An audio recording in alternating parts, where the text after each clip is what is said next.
మన ముకుంద జ్యువెలర్స్ లో కాసుల పేరు festival flats 9.99% of on VA కాసుల పేరు జ్యువెలర్స్ నూతన బ్రాంచెస్ జూబ్లీ హిల్స్ మరియు వైజాగ్ లో అతి త్వరలో ప్రారంభం. జనసేన ఎమ్మెల్యే అరవ శ్రీధర్ అసెంబ్లీకి రావడంపై సస్పెన్స్ నెలకొంది. పంచాయతీరాజ్ శాఖ ఉద్యోగినిపై లైంగిక వేధింపులకు సంబంధించి ఆయన ఆరోపణలు ఎదుర్కొంటున్నారు. దీంతో అధిష్టానం ఆయన్ను పార్టీ కార్యక్రమాలకు దూరంగా ఉండాలని ఆదేశించింది. ఈ నేపథ్యంలో అరవ శ్రీధర్ అసెంబ్లీకి వస్తాడా లేదా అనే విషయంపై ప్రచారం జోరందుకుంది. అయితే మంగళవారం సాయంత్రమే ఆయన విజయవాడకు వచ్చిన శ్రీధర్ అసెంబ్లీకి ముఖం చాటేయడంతో ఆయన ఎపిసోడ్ మరోసారి చర్చల్లో నలుగుతోంది. అన్నమయ్య జిల్లా రైల్వే కోడూరు జనసేన ఎమ్మెల్యే అరవ శ్రీధర్ పై వస్తున్న లైంగిక వేధింపుల ఆరోపణలు ఆంధ్రప్రదేశ్లో తీవ్ర కలకలం రేపుతున్నాయి. ఈ వ్యవహారంపై రాష్ట్ర మహిళా కమిషన్ చైర్పర్సన్ రాయపాటి శైలజ ఇప్పటికే స్పందించి బాధితురాలితో ఫోన్లో మాట్లాడి పూర్తి వివరాలు సేకరించారు. ఓ ప్రభుత్వ ఉద్యోగిని అరవ శ్రీధర్ పై అత్యంత తీవ్రమైన ఆరోపణలు చేశారు. తనను భయపెట్టి గత ఏడాది కాలంగా ఆయన లైంగిక దాడికి పాల్పడుతున్నారని ఆమె పేర్కొన్నారు. తన కోరిక తీర్చకపోతే ఆమె 3 ఏళ్ల కొడుకును చంపేస్తారని ఎమ్మెల్యే బెదిరించారని, ఈ క్రమంలో తాను గర్భావతిని కాగా దాదాపు 5 సార్లు బలవంతంగా అబార్షన్ చేయించారని ఆమె వాపోయారు.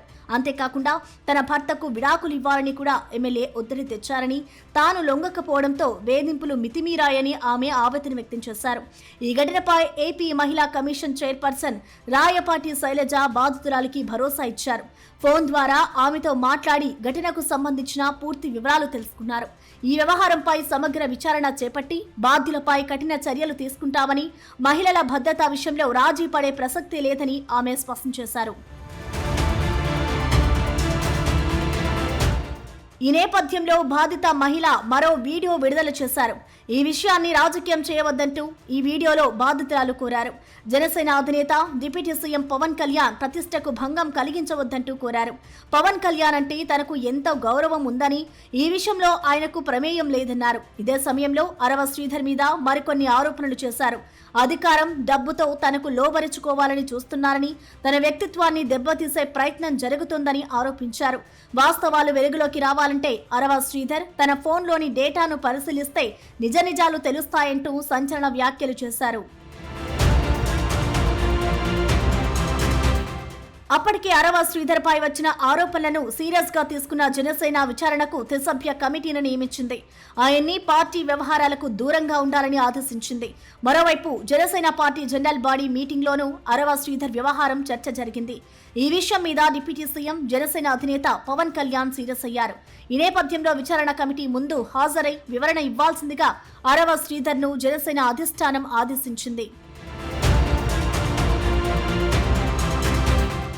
ఆ క్రమంలో రైల్వే కోడూరు ఎమ్మెల్యే విచారణ కమిటీ ముందు హాజరయ్యారు. అయితే సమావేశం మధ్యలోనే ఎమ్మెల్యే అరవ శ్రీధర్ బయటకు వచ్చేసినట్లు తెలిసింది.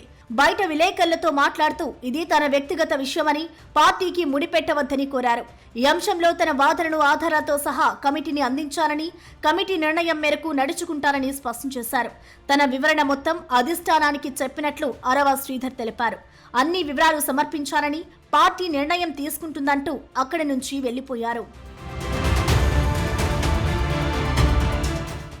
నాకు ఎవరైతే ఆ వ్యక్తికి జరిగిందో పూర్తిగా ఇది వ్యక్తిగత విషయం. దయచేసి ఎవరు కూడా పార్టీలకి రుద్దొద్దు.